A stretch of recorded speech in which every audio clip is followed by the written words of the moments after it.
Lookout notice നിലനിൽക്കെ fresh cut കേസിലെ പ്രതി ബാബു കുടുക്കിൽ അതിസാഹസികമായി നാട്ടിലെത്തി നാമനിർദ്ദേശ പത്രിക ഒപ്പിട്ട് മടങ്ങി. വിദേശത്ത് നിന്ന് നേപ്പാളിൽ വിമാനമിറങ്ങിയ ബാബു നാട്ടിലെത്തിയത് റോഡ് മാർഗമാണ്. ഇതിനിടെ നാമനിർദ്ദേശ പത്രിക സമർപ്പണത്തിന്റെ നടപടികൾ പൂർത്തിയാക്കി താമരശ്ശേരി പോലീസിന്റെ കണ്ണുവെട്ടിച്ച് ബാബു വിദേശത്തേക്ക് മടങ്ങുകയും ചെയ്തു.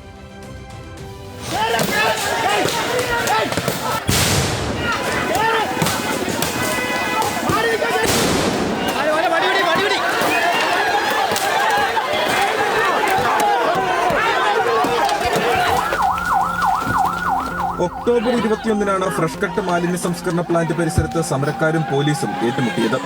നാട്ടുകാർ നടത്തിയ പ്രതിഷേധം സംഘർഷത്തിൽ കലാശിക്കുകയായിരുന്നു. സംഘർഷത്തിൽ ഉന്നത പോലീസ് ഉദ്യോഗസ്ഥർക്കുൾപ്പെടെ പരിക്കേറ്റിരുന്നു.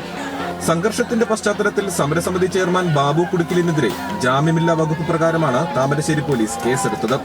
കേസെടുത്തതിന് പിന്നാലെ ബാബു വിദേശത്തേക്ക് കടക്കുകയായിരുന്നു. ലുക്കൌട്ട് നോട്ടീസ് നിലനിൽക്കെയാണ് ബാബു കുടുക്കിൽ വിദേശത്തു നിന്നും നാട്ടിലെത്തി തെരഞ്ഞെടുപ്പ് നടപടിക്രമങ്ങൾ പൂർത്തിയാക്കിയത്. കുടുക്കിൽ ബാബു സ്ഥാനാർത്ഥിയാകുമെന്ന വാർത്ത പരന്നപ്പോൾ തന്നെ പോലീസ് ഇയാൾക്കെതിരെ ലുക്കൌട്ട് നോട്ടീസ് പുറപ്പെടുവിച്ചു. ഏതു വിമാനത്താവളത്തിലിറങ്ങിയാലും കുടുക്കിൽ ബാബുവിനെ പിടിക്കണമെന്നായിരുന്നു പോലീസ് നിർദ്ദേശം. എന്നാൽ വിദേശത്തു നിന്നും നേപ്പാളിൽ വിമാനമിറങ്ങിയ ബാബു കരമാർഗം ഇന്ത്യയിലേക്ക് എത്തുകയായിരുന്നു. പിന്നീട് ആഭ്യന്തര ഫ്ലൈറ്റ് വഴി കോഴിക്കോട്ടേക്കുമെത്തി. ആഭ്യന്തര ഫ്ലൈറ്റ് വഴി യാത്ര ചെയ്യുമ്പോൾ ലുക്കൌട്ട് നോട്ടീസ് ബാധകമല്ല എന്ന പഴുത് കുടുക്കിൽ ബാബുവിന് തുണയായി. കോഴിക്കോട് ഗസറ്റഡ് ഓഫീസർ മുമ്പാകെ നേരിട്ടെത്തി ഒപ്പിട്ട കുടുക്കിൽ ബാബു നോമിനേഷൻ നൽകുന്നതിന് മുൻപ് തന്നെ രക്ഷപ്പെട്ടു. ബാബുവിനെ സഹായിച്ച മുസ്ലിം ലീഗ് പ്രവർത്തകൻ ഹാഫിസ് റഹ്മാനെ പോലീസ് കസ്റ്റഡിയിലെടുത്തിരുന്നു. താമരശ്ശേരി പഞ്ചായത്തിലെ 11-ാം വാർഡിൽ UDF സ്ഥാനാർത്ഥിയായാണ് ബാബു മത്സരിക്കുന്നത്.